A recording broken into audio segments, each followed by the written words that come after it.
Beneath the clothes, you'll find the man. And beneath the man, you'll find his nucleus. Okay, so we just kind of left the world of light modern physics, and now we're going to go into nuclear physics, which is still in the world of modern, but it's not so much dealing with light anymore, or as much. And what we're going to spend some time doing here is kind of a preface into what we'll need to get further on in these videos. So a lot of this is going to be how we identify different things within the nuclear realm, okay? Some of this is stuff that we have already identified in this classroom back whenever we did electrostatics. Things like a proton. Remember, protons are made of quarks.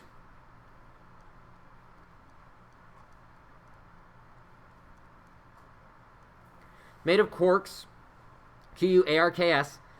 These are a up-up-down quark with positive 2/3 charge, positive 2/3 charge, minus 1/3 charge. In the end, we get a positive elementary charge out of our proton. And we know that the mass of our proton, MP, is equal to 1.67 times 10 to the negative 27th kilogram. A proton is also what we call a nucleon. It exists within the nucleus, which means that it's also governed by the strong force.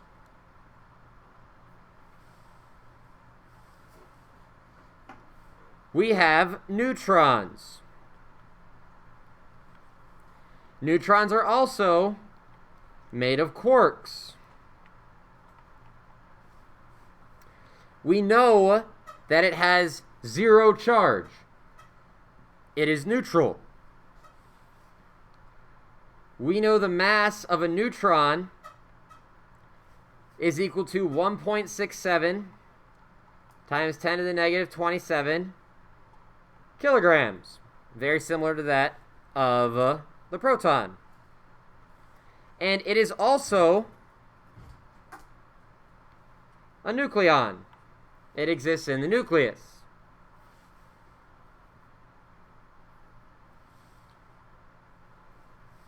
Our last thing that we have is just a completeness is the electron. The electron is not made of quarks. No quarks. Remember, the electron is, in and of itself, a fundamental particle. What is the electron made up of? It's an electron. That's it. Nothing fancy. We know that it has a negative elementary charge, and it has a mass of 9.11 times 10 to the negative 31st kilograms. It is not a nucleon. It does not exist in the nucleus. Bohr would say it's orbiting, but we know it's actually just in the electron cloud. Okay? There's some other symbols that we're going to need in this nuclear identification unit as well. Z is the last letter of the alphabet, but we use C to represent the atomic number. This is really just how many protons do you have.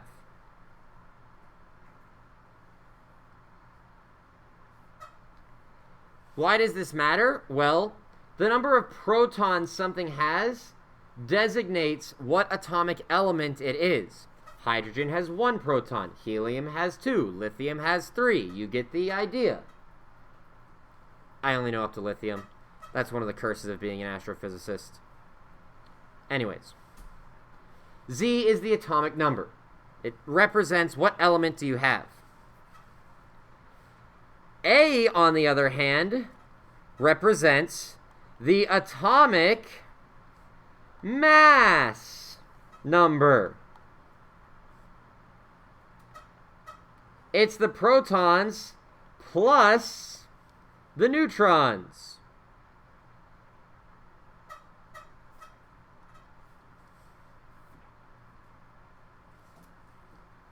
So the atomic number is just protons. What element are you? The atomic mass number is give me everything in the nucleus. Protons and neutrons. This means if we wanted to, we could find a neutron number, n,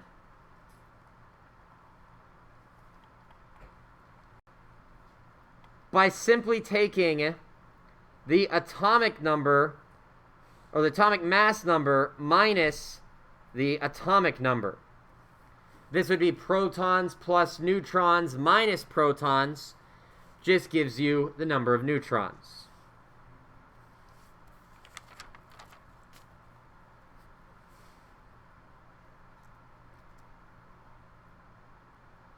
So these are 3 letterings that we're going to need to start identifying different things within this nuclear unit. We've got an atomic number, atomic mass number, and a neutron number. We'll primarily stick to Z and A. Now, if we have an element or a nuclide, if we would like to know what it is, there's a few ways we can do this. We can use the element identification symbol. Like hydrogen is H and iron is Fe, right? We could use some element identification symbol as a placeholder, because it could be all sorts of different things, right? On that entire periodic table of elements. Let's just call it X for now. It's just a placeholder. The other 2 things we'll use are that atomic mass number and the atomic number. Technically, if I have the atomic mass number and the atomic number, I don't actually need the elemental symbol. I would, in theory, know what it is if I had all those memorized. Or if I had a lookup table next to me, the periodic table. But normally we'll write the atomic element, or whatever we have, the nuclide, and then the atomic mass number and atomic number with it.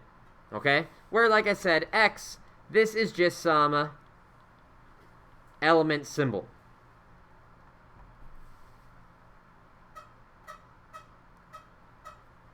Now, what we also do have, though, is we can have elements that have some amount of protons, some amount of atomic number. But the atomic mass number can be different. For instance, a classic example of this is carbon. Normally, we think about carbon as being carbon-12. Carbon is the 6th element in the periodic table, so there are 6 protons in it. If its atomic mass number is 12, that means it has 6 protons and 6 neutrons. That's the carbon we see most often. However, it's not the only carbon we see. We see other carbons. It's still carbon, so that's got to be a 6, but the atomic mass number is 13. There's an extra neutron in the nucleus. Or we can even see carbon, which has to be a 6. If it wasn't carbon with a 6 there, it wouldn't be carbon. But it could have an 11.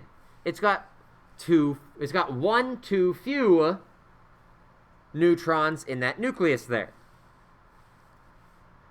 We refer to these other 2 carbons as isotopes.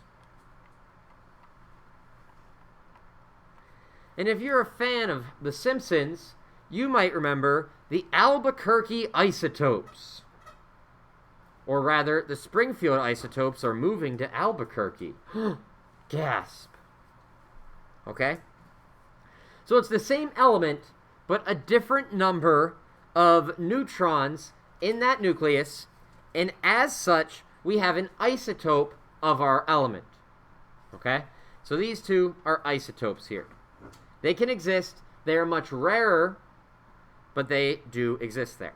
Okay, so it's important that we recognize what is going on there, how we're properly identifying things, because we're going to be using this kind of symbology here, or this method of looking at these symbols in a very similar manner to chemistry to start looking at all of our different decays and processes. Okay? So this was a nice little intro on that. In our next video, we're going to start seeing how we can use different masses, and we're going to start getting into the depths of decimals. But until then, this is finished. Until next time, adios. Take it easy.